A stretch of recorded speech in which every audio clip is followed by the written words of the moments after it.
சின்னத்திரை உலகில் ரீல் ஜோடிகளாக வலம் வந்து அதுக்கப்புறம் நிஜ வாழ்க்கையிலையும் ஜோடி சேர்கிற நட்சத்திரங்கள் பட்டியல் நீண்டுகிட்டே தான் போகுது.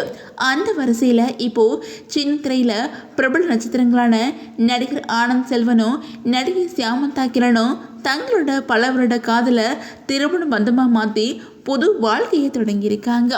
நேற்று இவங்களோட திருமணம் சென்னையில் இருக்கிற ஒரு திருமண மண்டபத்தில் இரு வீட்டு உறவினர்கள் மற்றும் சின்னத்திரை பிரபலங்கள் முன்னிலையில் தடபுடலாக நடந்திருக்குது. அந்த வகையில் கடந்த 2019 விஜய் டிவியில் ஒளிபரப்பாகி ரசிகர்கள் மத்தியில் பெரும் வரவேற்பு பெற்ற சீரியல் தான் ஆயிரத்தி எழுத்து. இந்த சீரியலில் ஆனந்த் செல்வனும் சியாமந்தாவும் சேர்ந்து நடிச்சிருந்தாங்க. அப்போது இவங்களுக்குள்ள ஏற்பட்ட நட்பு நாளடைவில் காதலாக மாறி இருக்குது. இருந்தாலும் கடந்த 7 வருஷங்களாக தங்களோட காதலை பொது வெளியிலையோ அல்லது சோசியல் மீடியாலேயோ இவங்க வெளிப்படுத்தாமல் ரொம்ப ரகசியமாக தான் இருந்திருக்காங்க. எந்தவித சர்ச்சையிலையுமே சிக்காமல் சரியான நேரத்தில் தங்களோட பெற்றோர்கிட்ட சம்மதம் வாங்கி இப்போது அதிகாரப்பூர்வமான தம்பதிகளாக மாறியிருக்காங்க. அந்த வகையில் நடிகை சியாமந்தா கிரண் சின்னத்திரையில் ரொம்ப பரிச்சயமான முகம்.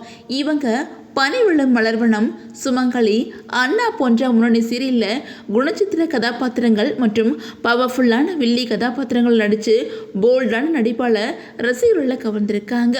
இன்னொரு புறம் நடிகர் ஆனந்த் செல்வன் ஜீ தமிழில் ஒளிபரப்பான நினைத்தாலே இனிக்கும் சீரியல் மூலமாக பிரபலமானாங்க. அதை தொடர்ந்து இப்போது அதே ஜீ தமிழில் பிரம்மாண்டமாக ஒளிபரப்பாகி வந்துக்கிட்டு இருக்கிற அயலி சீரியலில் ஹீரோவாக நடித்து பெண்களோட மனம் கவர்ந்த நாயகனாக மாறியிருக்காங்க. அந்த வகையில் நடிகர் ஆனந்த் செல்வனுக்கு இப்போது 31 வயசு அப்படின்னு சொல்லிட்டும் நடிகை சியாமந்தா கிரணுக்கு 38 வயசு அப்படின்னு சொல்லப்படுது. தன்னை விட 7 வயசு மூத்த பெண்ணான சியாமந்தாவை ஆனந்த் செல்வன் காதலிச்சு திருமணம் பண்ணியிருக்காங்க.